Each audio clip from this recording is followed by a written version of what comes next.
What is up, everybody? Welcome to the CrossFit Edwardsville Community Podcast, where we get to meet and learn from our CFE coaches. We get to learn a little bit more about our CrossFitters here at the CFE community, and we also occasionally get to talk with some of our Glen Ed business owners, some of the characters behind them, learn a little bit more about them. My name is Dallas Amston. I am your co-host for today's podcast, and I'm a presentation and digital content consultant for business owners and entrepreneurs who kind of are battling brand obscurity, and I get to help them create that clear messaging that really amplifies their authority and helps them convert more clients. I help them communicate to succeed, and today I get joined by the man, the myth, the legend himself, Coach G. Greg Skelly, the owner, the lead coach, the CEO of CrossFit Edwardsville. Brother, good to have you here, G. Skell. Good to be here, man. Still riding the high of the CrossFit Games this past weekend. Man, that was exciting. Heck yeah, and that's actually what we're going to be talking about. We are going to be doing all things that we loved about the CrossFit Games today, G. Skell. So I think we're both going to get to geek out just a little bit. Yeah, man, I'm stoked. I've talked to a lot of people about the CrossFit Games, and there's like so many cool things that happened at the games that we're kind of excited to nerd out on here today. Well, so I don't know, we didn't pre-plan this too much. We know kind of just a general idea here, but I've got over here on my second monitor, I've got several things up. Number one, I've got the event list up because I figure we could go through the events. Now, full disclosure, I focused a little bit more on the individual competition than the team competition, because I mean, at this point, it's just watching CrossFit Mayhem just kind of dominate over and over and over again. Sure. But so I've got the event list up here, and I also have a really intriguing article up about some of the, I guess you'd say, social media not fallout, that's the wrong way to say it, but the CrossFit Games athletes who had the biggest social media impact, who picked up the most Instagram followers and all of that, because really this year, without, shall we say his name now, Matt Frazier in the driver's seat, Tia Claire Toomey still obviously dominated the women's side of things, but without Matt Frazier there was an opportunity for a lot of young athletes to step up into the games and make themselves known and really kind of dominate in a lot of ways. Break out. Some new stars emerged for sure. And we'll get into that, but let's walk it back for a little bit. And for anybody who's kind of new to this party, let's give them a little bit of background. Yeah. Well, so you obviously you've been doing CrossFit now. You're on what, 15 years you've been doing it? 13 years. 13 All right. years. So you've been exposed to it way longer than I have. I've just been a part of the CFE community for just a little over 2 years now, just about a month past 2 years. So while I watched the games, while I watched all the Netflix and Amazon Prime documentaries on CrossFit folks before I got involved in doing CrossFit at CFE, so I was familiar with some of them, but obviously your exposure to this is much longer, and you've seen Dave Castro's sadistic side for over a decade. So you walk us back, tell us a little bit about previous years and then leading into this year. Yeah, so unless you've been like living under a rock or you don't do CrossFit, you've definitely been hearing about the 2021 Noble CrossFit Games in Madison, Wisconsin, which this whole thing started back in 2007. So it was just before I got onto the scene with the CrossFit thing. Started back in Aromas, California at CrossFit Games director Dave Castro's personal ranch. And it was envisioned as a way to find and feature the fittest man and woman on earth. And then since 2007, the CrossFit Games have grown to be a global fitness spectacle and a platform for the most elite of the elite men, women, and teams in the world. Yeah, well, and it's a one of the reasons why they have so many events over the course of the 4 or 5 days is it really is a test of every level of fitness. And we've talked about that in previous podcast episodes, the 10 elements of fitness, everything from endurance and flexibility and strength and agility and all of those things. I know you could probably riff them off. Accuracy. Yep. Exactly. Yeah. And so this is really in an effort to What's funny is for me, G, is these games are happening at the same time as the Olympics. Usually I geek out about the Summer Olympics, but Yes. because of the way that they're technically 51 weeks late because they didn't happen in Tokyo in 2020 with the pandemic. Instead, they happened in 2021. They actually were a week earlier than they normally would be. So when I saw that they were going to intersect, I was like, well, I guess I'm not geeking out about the Olympics this year. I'll be paying attention to the CrossFit Games. But one of the things um, with the Olympics is you have a specialist. You have your thing that you specialize in. And I would probably say the gymnastics stuff is probably the most well-rounded athleticism. I mean, obviously the decathlon too. But the CrossFit Games is like watching 5 days of decathlon events and Yeah. seeing that. So this is really about when they claim to find the fittest man and the fittest woman on earth. It's no small feat because you're testing people in all of these levels of fitness for multiple days with multiple elements. So it's really quite a spectacular event. Yeah, and I'm really excited that today we get to nerd out and kind of fanboy hard on the things that we saw, things we really loved and love about the CrossFit Games. And I thought we kind of kick it off by just sharing some of our favorite moments from the CrossFit Games. I'd actually wager that this by itself is going to take up a huge part of this podcast anyway. So let's hear from Dallas. Like, give me like one. What's the first thing that comes to mind when you think about your favorite moments from the CrossFit Games this year? So one of my favorite elements, I always love when they get into the lifts. Whenever they work with Yeah, a heavy bar, I always think that's a lot of fun. And so sure. for me, and again, it had a lot to do with watching some of these breakout stars. Loved loved seeing I think it was event number 12, the CrossFit snatch, the heavy Right. snatch, and seeing uh Maleros Yeah, break out, pop the 300 plus up there like that. And honestly, it was one of those things where just watching his snatch technique, I actually yeah, called my wife into the room. I'm like, get back in here. You got to see. Because one of yeah, the things, for those of you who don't know, one of the things is when you're moving a barbell vertically, it's about keeping it in as straight of a line as possible. And anytime anybody failed, the bar went out just a little in front of them, and you could tell. And watching his technique was spectacular. I loved seeing Saxon Panchik do his thing. This yeah. week I thought he gave a really strong performance. But yeah, the one rep snatch was something I loved. Another one that And stuck out to, for me was the 200-meter well, run into the clean. hold on, little back up there. So then, the what Dallas is talking about for anybody who may not have seen it, event 12 of the CrossFit Games, the one rep max snatch. It's a barbell move, one of the Olympic lifting Yeah, movements, and the challenge was to snatch as heavy as possible in a very structured way. yeah, Like all the guys started out snatching 260 pounds. If they landed it, they would advance to the next bar, which is 5 pounds heavier. If they landed it, they'd advance to the next bar, which is 5 pounds heavier. And the way it all shook out was at the end, one man had the opportunity to take a swing at the 305-pound snatch bar, Guy Maleros, and the way that he landed this lift, first of all, getting the crowd amped and stoked, yeah, getting them pumped, getting them making noise as he approached the bar, and yeah. then the ease, the grace with which he landed this lift.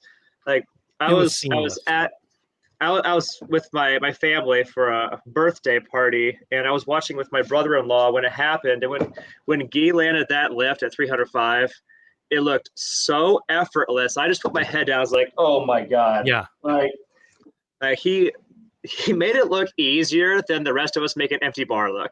And they said the announcers said that his one rep max was 309, and the ease with which he threw up 305. I was Yeah, like, nah, he hasn't hit 309. He can go beyond 309. I know he can. And because especially yeah, they started at what was it, 260? And they just 260. Yeah, elevated. So that was his 10th lift, and to be yeah, able, or 11th lift or something, and to be able to pop that up with the really honestly, it was his technique was A plus. Um, yeah, that was definitely a standout moment for me. the conversely, unfortunately, I loved seeing the women's side of it, watching Annie Sure. Thor's daughter do her thing on the snatch as well. But I was really sad when Brooke Wells fell out and Sure. dislocated her elbow. I mean, it was kind of gnarly looking. Yeah. And you hate to see that. So it was a standout moment for all the wrong reasons. Sure. But one of the things too, and I'll talk about Annie Thor's daughter here for just a moment. Do Her, it. her pleasure. These, by the way, are my top two favorite moments: Maleros and then Iceland Annie. And Are you kidding? Yeah. Guys, we did not pre-plan that. The fact that that's two of our favorite. I mean, I think all the great moments happen inside the Coliseum more than you get stuff on the field. But watching Annie take absolute pleasure and the look of surprise on her face, like I got it under time. All of that was so great. But throughout the weekend, when she finished, even if she came in not in the top 10, even if she failed on a rep or this or that, there was always a smile. And I think part of her longevity is her pleasure in the sport. Yeah. So for anybody who didn't see it, Iceland Annie, not only, so a little bit of context, a little bit of CrossFit context to this here, right? I think it was 2009 was the first year that a max Olympic lift showed up in the CrossFit Games. It was a max snatch. And the heaviest weight that any female landed of any CrossFit female competitor in the entire field, top performance, a woman snatched 145 pounds. 145. Oh, wow. Just for perspective, the snatch ladder in this year's CrossFit Games started at 145 pounds. Yeah. Which means that every single female out there was capable of lifting what the best female lifter could lift back in 2009. And this year, the great Iceland Annie Thor's daughter, one of the most famous, most popular CrossFitters that there is, snatched 200 pounds, which is astonishing. For anybody, it's astonishing, but astonishing, especially given that she gave birth to a child less than a year ago. Right. And somehow got back not only into fight shape, but elite fitnesser shape. Yeah.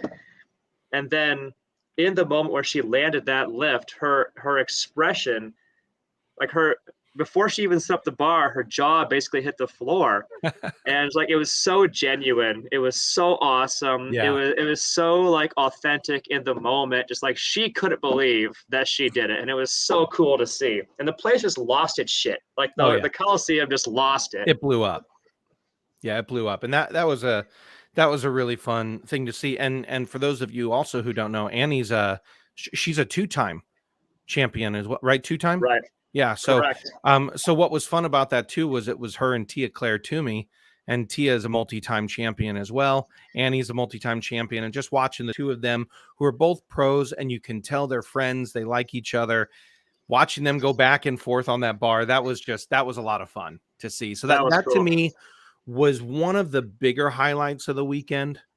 Sure. Was that event. I also really liked, and I think you did too, the 200 meter. Well, you had events 6 and 7, which were basically the same event, only with different weights. On event 6, you had a 250 meter run with one clean, and then event 7 was a 200 meter run with a heavier clean. And that event was a heck of a lot of fun too, because that was one of those cardio and strength endurance moments. No time to recover for your clean because the time cap was tight on that. Yeah. So the event basically was run a short sprint, clean a barbell of a stupendously heavy weight, sprint a short sprint again, clean another bar of a stupendously heavy weight, etc., and complete basically 4 rounds of this. Easily one of my favorite moments of the entire. No, 5 rounds.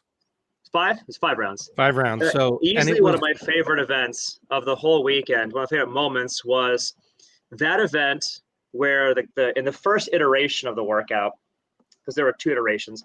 In the first iteration, coming up to the very final bar, finishing the last sprint, come to the very final bar, Justin Medeiros, Saxon Panchik, and Brent Fikowski all get to the bar essentially the exact same time. Yeah. And this bar weighs 315 pounds, I think. I mean, very, very heavy for any, even for a very great CrossFitter. It's a heavy freaking bar, right? They all rise to the bar at the same time, and the Coliseum is just going ape shit over this because who's going to win?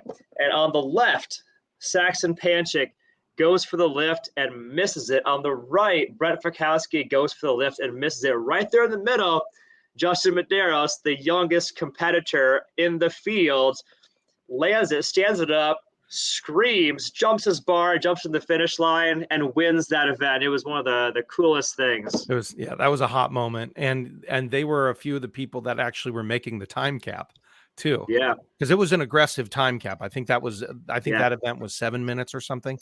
Yeah, it was close. It was that one was 6, but the next one was 7. Okay, that's what it was. I know they increased the time, but anytime some of your top 10 athletes go hit the lane at the same time, everybody just stands up, and it's just like, heck yeah, now the show's about to go, because it's going to be a race to the finish. And that was, I actually thought that was fun too in the handstand, in the handstand event on the final day, when you had Patrick Vellner and Medeiros, and that last little bit of seeing who's going to get the last, like who's going to get a no rep and who's going to fail and who's going to come out on top. Anytime you have anything like that, that's a heck of a lot of fun.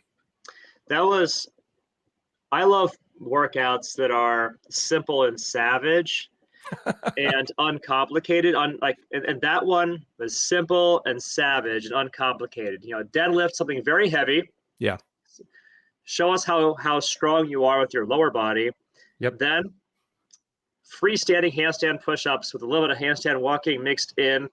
Show us your skills. Like my absolute all-time favorite workouts are super heavy, super high skill, super low volume. And the run clean event is a great example of that.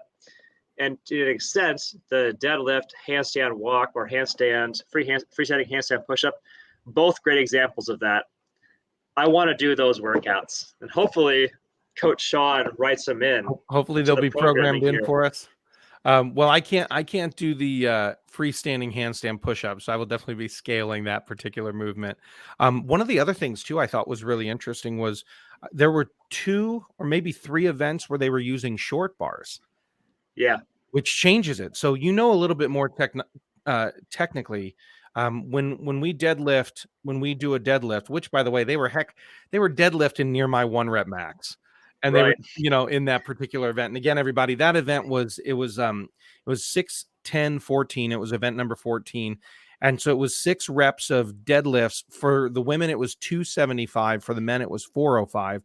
And then they had to do freestanding, inverted handstand push-ups. So no implement, not up against a wall. Just hit your little tripod position, go to a headstand, push up, and then walk to the next spot, controlled descent, etc. So it was 6 reps of deadlifts and freestand handstand push-ups, then 10, then 14. Very technical gymnastics movement. But what was intriguing about that was on the deadlift, it was a short bar. And same, I know in the thrusters on event 4 of day 1, that was a short bar as well. Yeah. Tell us, G, why is short bar a different? Why does that affect the implementation of a lift? So some variables that come into play with a short bar. First, I think they did it out of pure logistical consideration. If you have a shorter bar, then you can fit more people in the space. Sure. Like the lanes can be narrower essentially, but you have the bar can still hold the requisite weight, right? So it's a logistical move, which makes sense. Sure. What can be challenging about, or just different about the bar is that instead of having your weight out here, the weight is more concentrated inward. So the feel of it can be different if you're actually lifting it, because just the weight distribution is different. However, it also the short bars don't necessarily spin as effectively as your standard Olympic weightlifting bar. Okay. It's that this is not a hard and fast rule, but short bars may not have the same ease of rotation, which means that if you're cleating a heavy bar, the bar fights you a little bit more than it usually does. If you're snatching, which I don't think there's any short bar snatching. I could be wrong about that, but if you're lifting a short bar, it fights back at you a little bit more. Got it. This matters more on a clean than a deadlift. Sure. Just spin, right?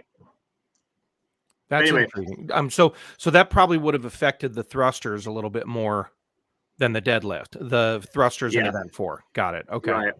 Well, do you know about like Scott Panchik and like the like he arrived to the CrossFit Games somewhat handicapped? Did you hear about that? Yes. So like he had hurt his knee somehow, in the days leading up to the games, and it mostly didn't affect him. He could do most of the things. Right. Things that it did affect was running. Yep. Did you see the crowd run with Panchik? Loved it. That's so CrossFit. That is so CrossFit right there. Like the guy all the way in the back of the pack, the guy who's like way, way in the back, he's way behind everybody else. Yeah. The CrossFitters, they're not even on the same they're just spectators. They're there to enjoy the weekend, and they're like, lace up, let's go with him.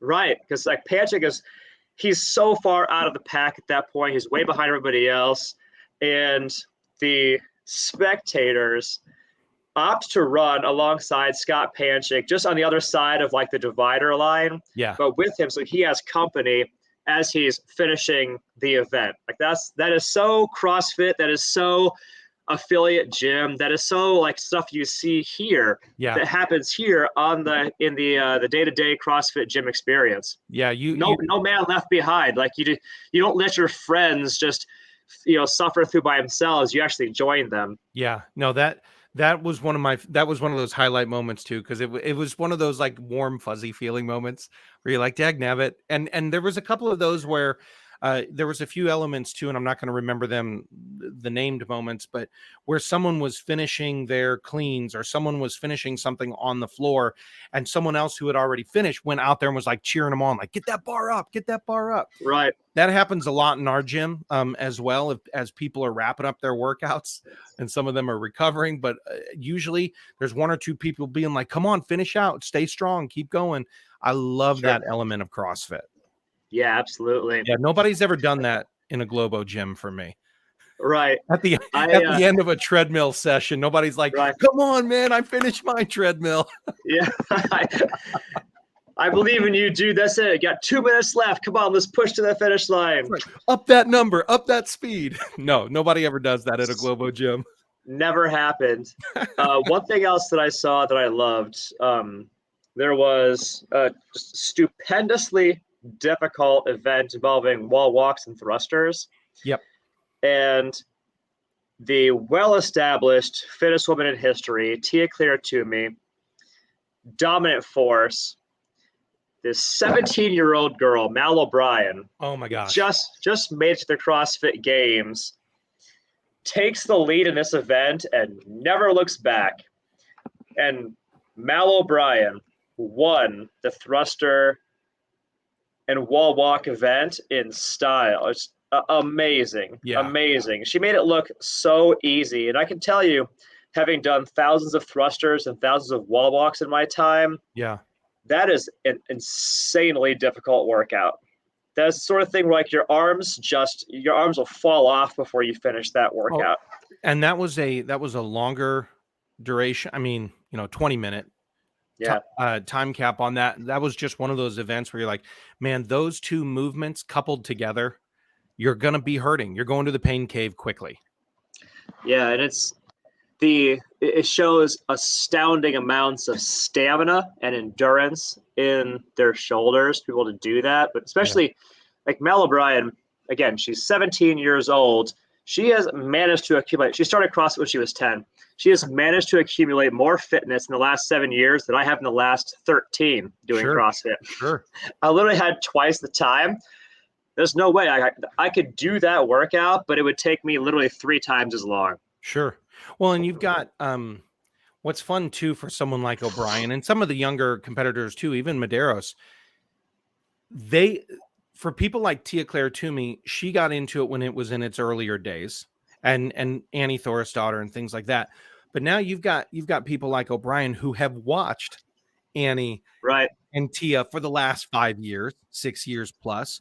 And while she was getting into the sport, she had these heroes, quote unquote, to look at, that now she's not only competing beside, but also beating them in some events.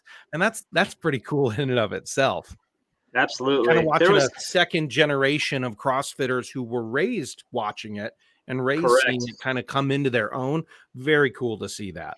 There's so it's interesting because on the female side, there's two obvious competitors, Emma Carey and Mal O'Brien, both age 17. Yeah. That definitively defines that describes them is they grew up watching Annie and the others do amazing things, inspired by them, and they followed in those footsteps, right? On the men's side, Justin Medeiros, the youngest competitor, he's 22 years old. He won the CrossFit Games and was watching Fraser and Froning dominate the last several years. It's cool that now we're getting to an age of the sport side of CrossFit where now there are kids that have grown up and have been bred for CrossFit.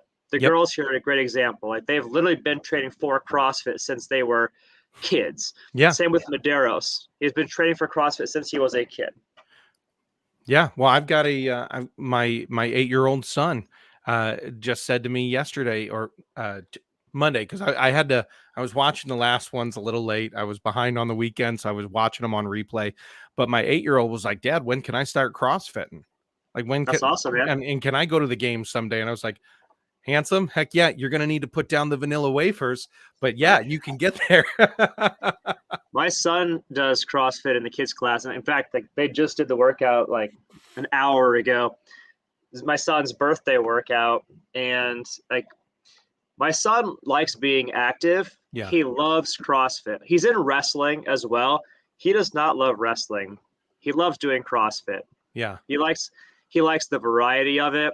He like that's the competitive side of it is dosed differently. It's not like somebody smashes you to the floor when you lose in CrossFit.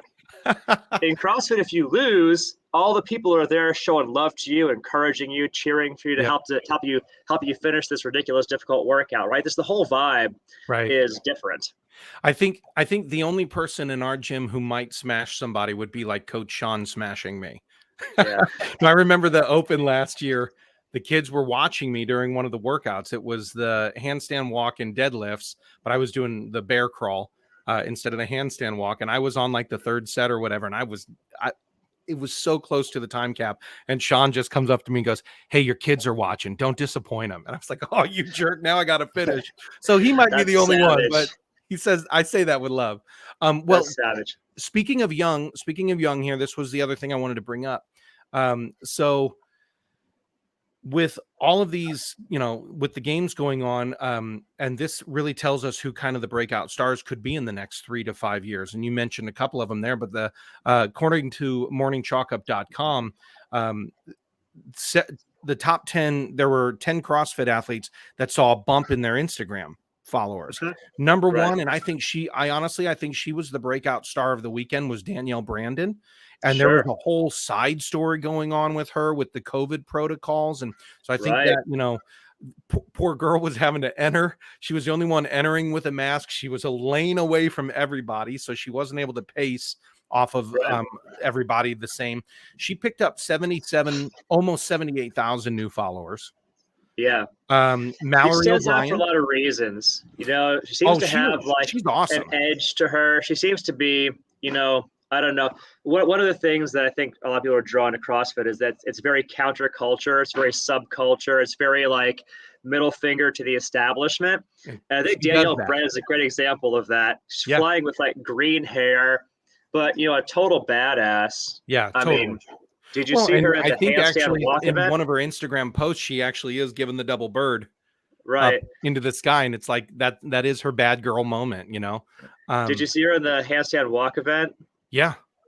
She was unstoppable. She laid waste to everybody. It was It was an annihilation. She Yeah. made it look so easy. When It's like she she ended up, can go on, she can walk on her hands faster than I can run on my feet.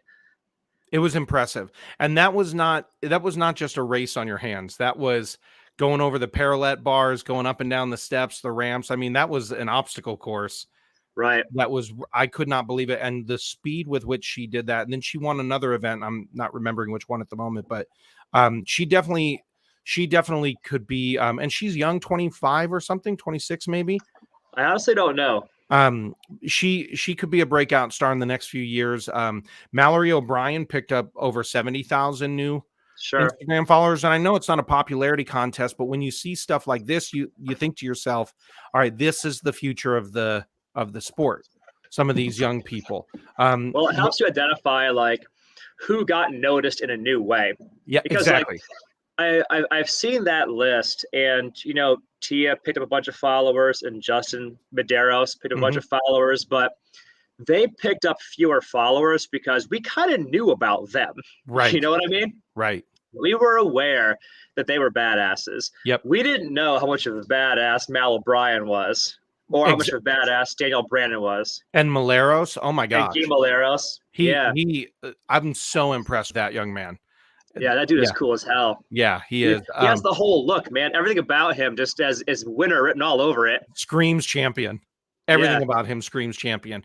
And even one of the things too with that particular, with the snatch event, watching the way he reset, as a business consultant, one of the things I love is helping people figure out their reset rituals, because corporate athletes, as they're sometimes called, people who have to be at work 50 plus weeks a year and have to perform not 12 events or 14 events over a week, but they have to perform 8 hours a day, 5 days a week.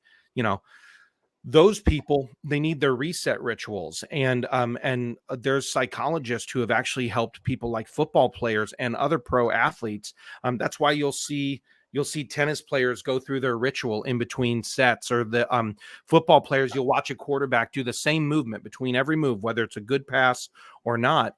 And watching Maleros on that particular event, I was studying the psychology of his resets. And I was yeah, like, man, this kid is remaining loose. It's a different thing. Everybody else was kind of in their little tight box. sure. And he's remaining loose, and he was singing to himself a little bit. You saw at one point, and I was like, I like everything about this guy. He's a future For champion in sure. my book. So So I'm really excited to see what he does. Like he's got like a real star power to him. yeah, And what's cool is like he gets to represent for CrossFit in Brazil, in Brazil. essentially. You know Yeah. what I mean?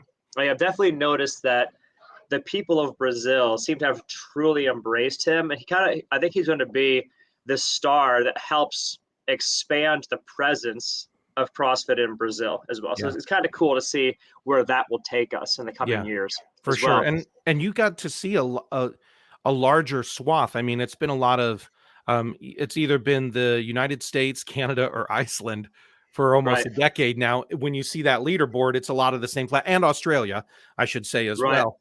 But when you see the leaderboard now, and you've got Brazil there, and you've got all of these other, you're going, okay, I'm liking what I'm seeing, as far as these people are now ambassadors to their nation Right. for the sport of CrossFit in their country. So I think we're just Yeah. at the CrossFit. I don't think CrossFit, the sport, has actually hit its tipping point culturally yet. I think it's still going to blow up in the next few years. I really do. It may.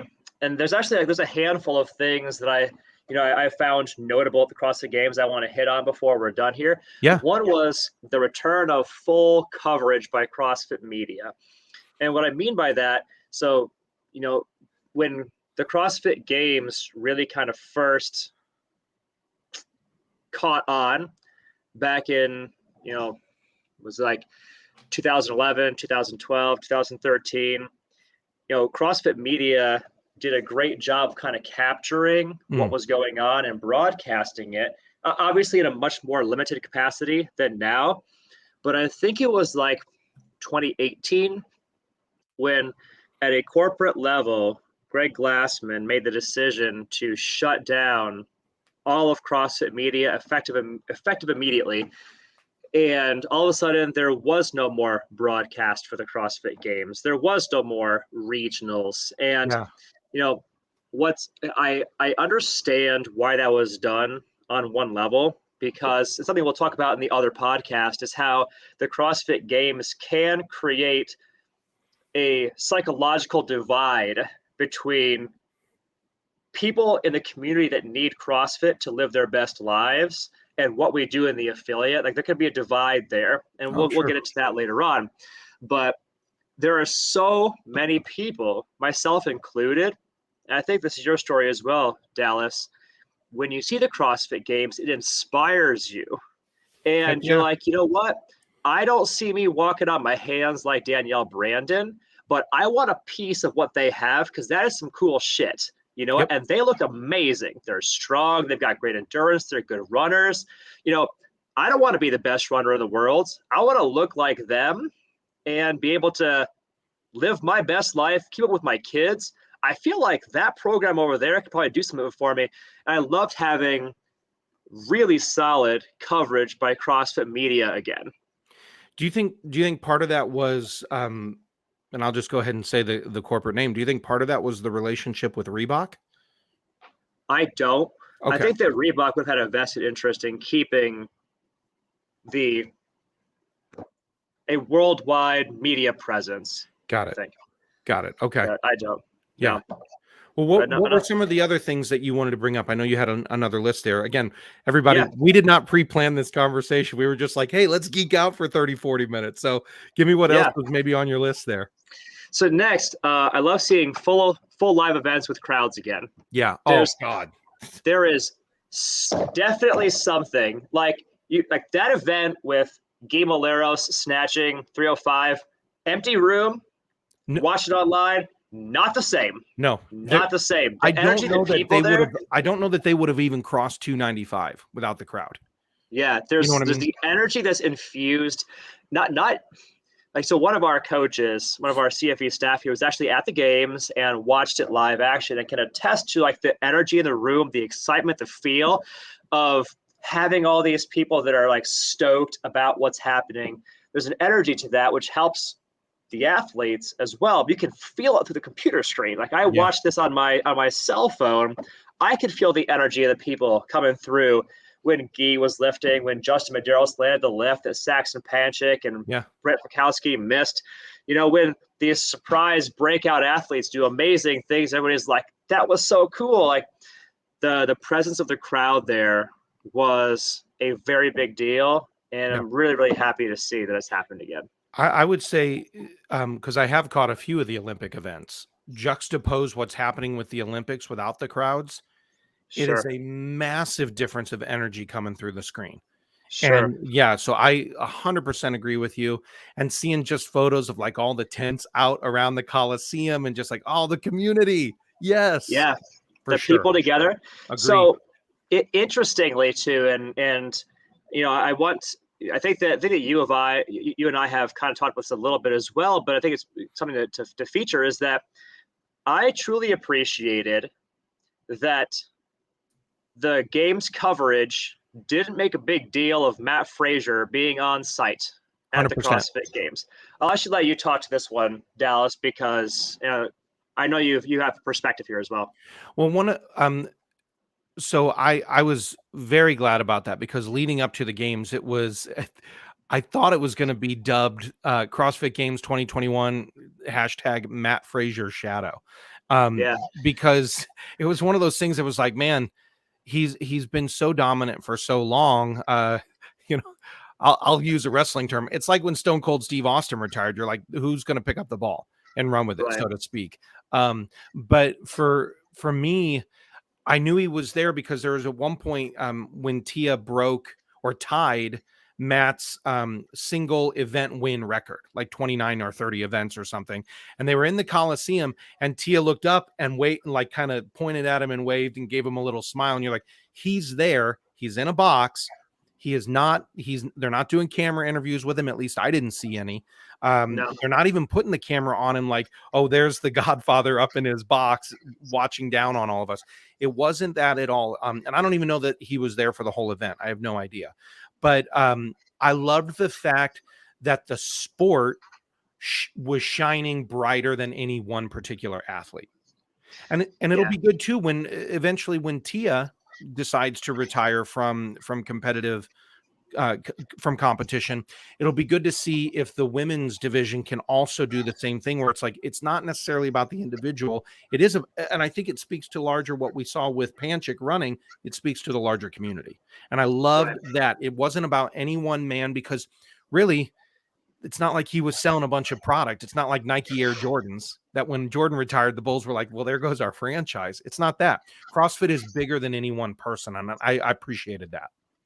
Yeah, because it could have easily become, hey, Matt Frazier is here. Let's all remind each other who the real champ is, right? And let that take away from what the athletes on the floor were doing. Absolutely. So, and it was cool. I don't know. Did you ever watch Craig Ritchie's YouTube channel?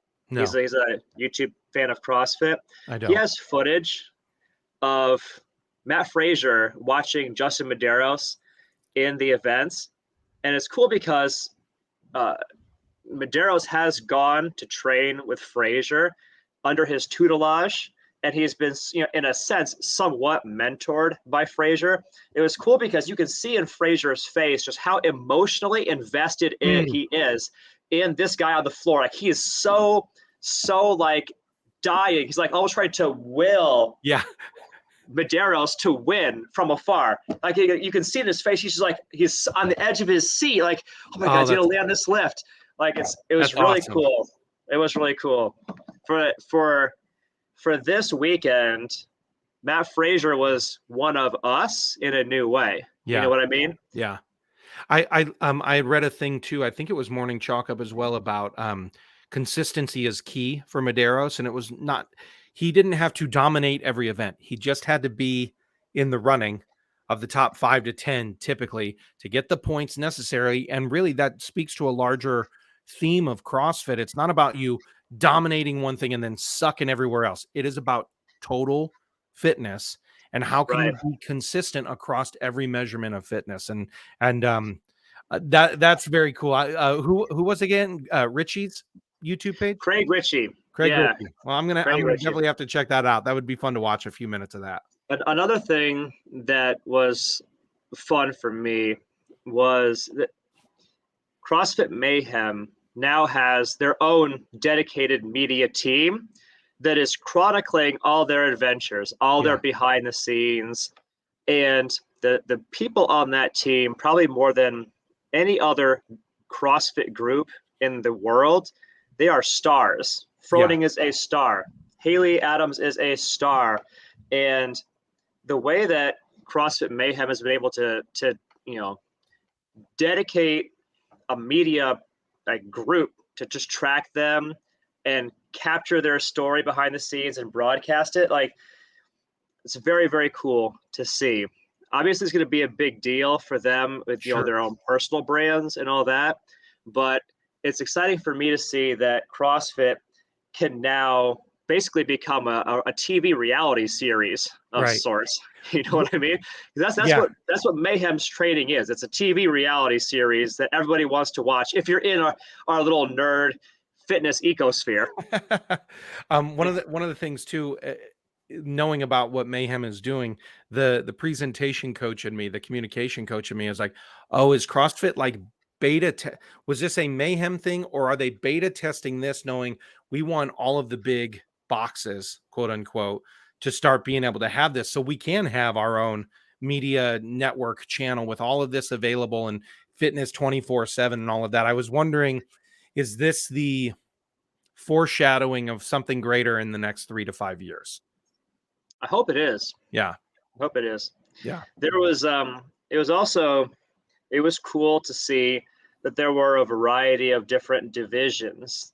There were adaptive groups for athletes that had upper body limitations, lower body limitations. That was cool. Somebody who's actually come and competed at our gym here in the fittest team contest won the upper body adaptive CrossFit games. Oh, cool.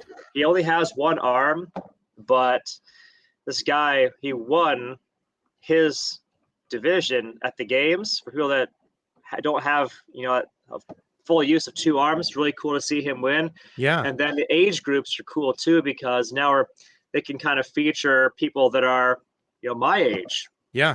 almost 40 competing, and even older than that. I think it's great to see that CrossFit there's a place for people of truly all walks of life and all Yeah. seasons of life. Yeah, I think that was part of the overall coverage too that was special, was seeing all of those other elements that hadn't necessarily been highlighted previously.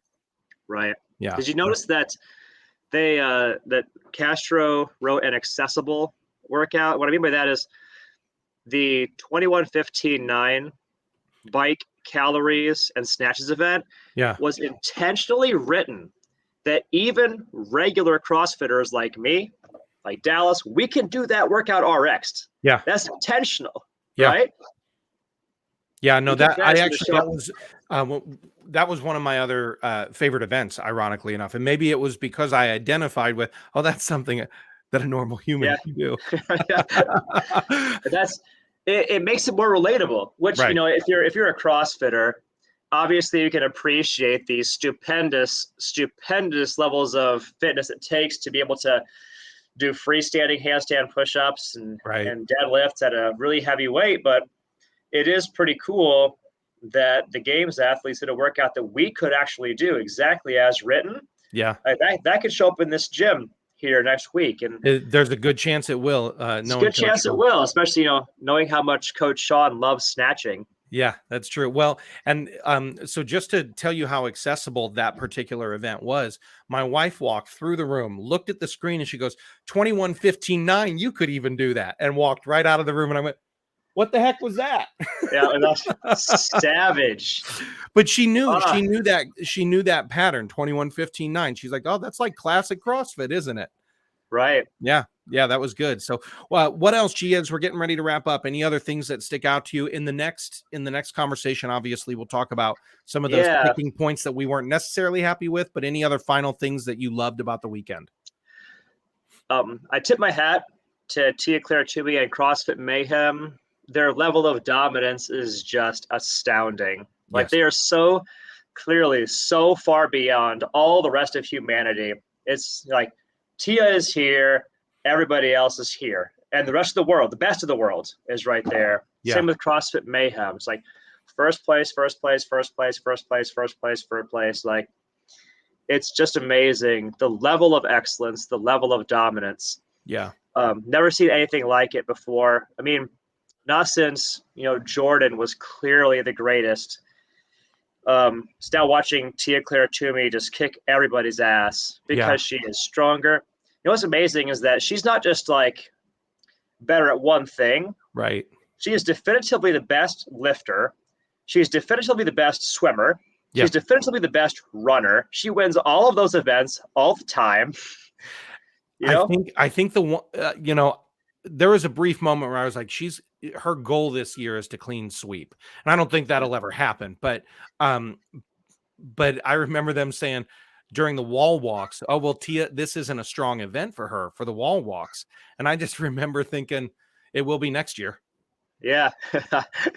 She took second place in that. Yeah. That's a bad day for Tia. Yeah, second place is a bad day, but I guarantee you her coach and her left there going, nah, next year we're going to win the wall walk event. Yep. Assuming she doesn't retire, but no, we already know she's not going to. She already announced she's back for next year. So. I know. I loved on the men's side that there was a race for the podium, and it was fun to watch. It was fun to see, and even watching Fikowski, oh my gosh, watching Vellner creep up on Medeiros there in those last 3, 4, 5 events. That was a heck of a lot of fun. Fikowski, Goodmanson, just a lot of fun to see. Yeah, absolutely. Yeah, so I'm a big fan of Brett Fikowski. It's amazing. He's just definitively built different than most other competitors. Like, he's like 6'2", 215 pounds. Like, he doesn't have the build. Like, most really competitive CrossFitters are relatively short. Yeah, like, he's just very impressive. I was very happy to see him make it back to the podium because he was counted out. Like, it was like 2 years ago. he got cut after the sprint event and didn't make the top 20, something like that. He vowed it would never happen again. Honestly, I thought the whole programming of 2019 was weird. I think it was an experiment in how to cut people, and you lost some top 10 athletes early, and I think Fikowski was one of them. Sigmund's daughter was another. You're like, man, something this isn't quite right. Rick Wells is another one. Yeah, I felt bad for Fikowski on the ring muscle ups. I was like, dude's too tall for this event because they had the rings a little too low for him. Yeah, that's good stuff. Well, G, obviously you and I are having fun with this. We'll have some more fun too in our next conversation. But as always, I got to tell you, for anybody who's listening or watching, and you want to learn a little bit more about what it looks like at the local affiliate level, not the games athletes. If you're watching that, as G Scale said here a few minutes ago, hopefully that inspires you. But now we want to invite you to come see what it looks like on a local affiliate level as well. So G, tell us a little bit about, if someone's interested in learning more about it and getting to, Saxon Panchik level someday, or not, what do they need to do to reach out to us and find us? Yeah, if you're new to CrossFit Edwardsville or just new to CrossFit and you want to learn a little bit more about what we do and who we are, you can learn a lot by just using your smartphone and researching us online. Google us, read our Google reviews, find us on Facebook, find our Facebook reviews there, find us on Yelp, read the Yelp reviews. Then if you're ready to kind of dip your feet into the CrossFit water and really see what it's like live action in person with a coach guiding it for you, solving the problem for you, a coach actually figuring out what does the workout, what does the weight, what do the movements look like for you, then visit CrossFitEdwardsville.com. You can read our free ebooks there, and you can schedule a no sweat conversation with one of the coaching team here. They'll answer your questions, help you to envision, okay, what does your CrossFit journey look like? Help you set up your first class experience here at CFE, and we'll go from there. Awesome. So again, everybody, that's CrossFitEdwardsville.com, and same handle on Instagram and on Facebook, CrossFit Edwardsville. And we'd love to have you be a part of this. G, this was a lot of fun for me. Thank you, brother, for deciding to play with me today for a little bit. No doubt, my friend. It's a good time. We'll do it again soon. I'll roll the outro graphics, and we'll see everybody on the flip side. All right.